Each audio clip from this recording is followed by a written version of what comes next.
Os assuntos que serão abordados nessa primeira videoaula de hermenêutica será significado de hermenêutica e a sua origem, a importância da hermenêutica e princípios básicos que serão abordados. A palavra hermenêutica, ela tem a sua origem na cultura grega. Haja vista que a cultura grega e o seu idioma estão impregnados na Bíblia, em face do processo de helenização, que começou aproximadamente 330, 40 anos antes de Cristo, com Alexandre o Grande representando o Império Macedônio. E é evidente que a cultura grega ela povoou o senso, ela povoou a mente de todos os povos que eram conquistados, porque o grego koiné, ele passa a ser a língua franca, a língua falada em todas essas regiões que foram conquistadas e foi se alastrando. Então, por isso que houve a necessidade da tradução da Bíblia hebraica para o grego, gerando a Septuaginta, ali por Ptolomeu, me parece que 2, ano aproximado de 250. Então, a partir daí, esse processo de helenização, juntamente com o seu idioma, a cultura grega também ela vai sendo difundida. E na cultura grega, você tem a figura, na época, de Zeus, que passou a ser a principal divindade do panteão grego, só que Zeus, ele não é o primeiro deus. Ele passou a ser o deus mais importante depois de vencer o seu pai Cronos na Guerra dos Deuses, na Batalha dos Gregos.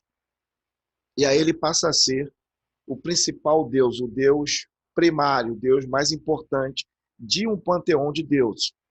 E o nome dessa estrutura, na teologia, é chamada de enoteísmo. Nós temos o monoteísmo. O enoteísmo é uma forma de politeísmo, só que existe um deus principal e deuses vamos dizer, de segunda categoria. E Zeus se encontrava como chefe do Olimpo, e tinham outros deuses que também participavam desse local.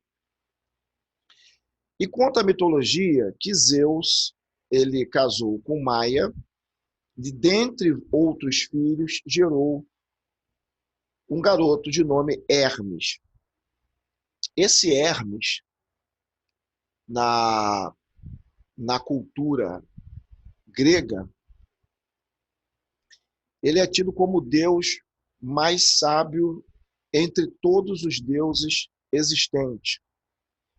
Ele também é o deus responsável pela eloquência, que é aquela capacidade de se expressar muito bem e aí, evidentemente, trazer convencimento e entendimento aos seus ouvintes.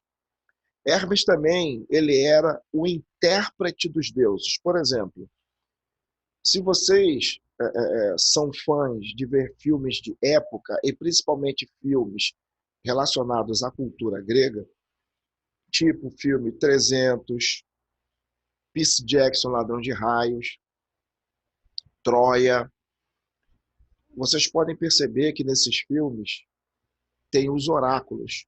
E esses oráculos, eles eram os intérpretes, pessoas que faziam o ponto médio entre os homens e as divindades. Então, quando alguém queria saber, por exemplo, se teria êxito em uma guerra, como aconteceu com Aquiles no filme Troia, tinha que se dirigir aos oráculos.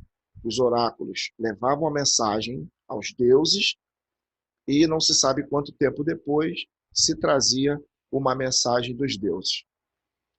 E quem fazia esse trabalho entre os deuses e os humanos era justamente Hermes. Então Hermes já deu para perceber que era alguém que tinha muita sabedoria, muito conhecimento, era intérprete, e também na cultura grega, ele era o deus da ciência, o deus do conhecimento. Então, se tinha alguém inteligente e respeitado pela sua inteligência, era esse camaradinho aí. E é evidente que a função de Hermes não era só trazer mensagem para o ser humano, era tornar aquilo que os deuses falaram ter significado para os homens. Porque um dos nossos maiores problemas é falar e o outro entender diferente daquilo que eu queria falar. É o problema famoso da comunicação. Então, a comunicação, ela tem trazido muitos problemas, porque nem sempre o que eu falo vai ter um sentido claro e único para a pessoa que está me ouvindo ou que está te ouvindo.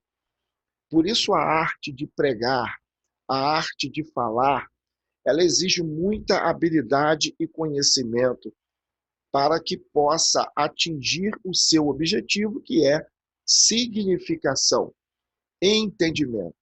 E Jesus fazia isso muito bem.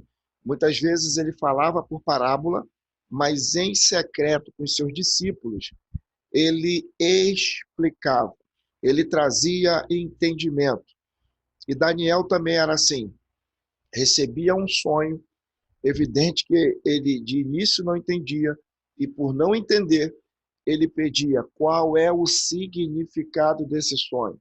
Eu preciso entender, porque se eu não entender, fica tudo infrutífero. O que é que eu vou fazer com algo que eu não entendo? Então, eu tenho a hermenêutica como a disciplina-chave, o divisor de águas dentro da teologia. Porque muitos fazem teologia, pegam o seu canudo, vão para uma pós-graduação, mas vocês percebem que essa pessoa não tem o tino, o cacuete para falar e tornar essa mensagem que ele prega inteligível, entendível para o seu público. E falando em público, nós temos diversos públicos. Um público mais eloquente, um público mais capaz, mas também pessoas que se utilizam da teologia, elas têm que ter habilidade para falar com pessoas de menor conhecimento, pessoas que têm um vocabulário mais limitado. Então, o orador, ele tem que ter essa percepção e essa habilidade. E esse camarada, de nome Hermes, ele tinha todas essas habilidades reunidas em uma só pessoa.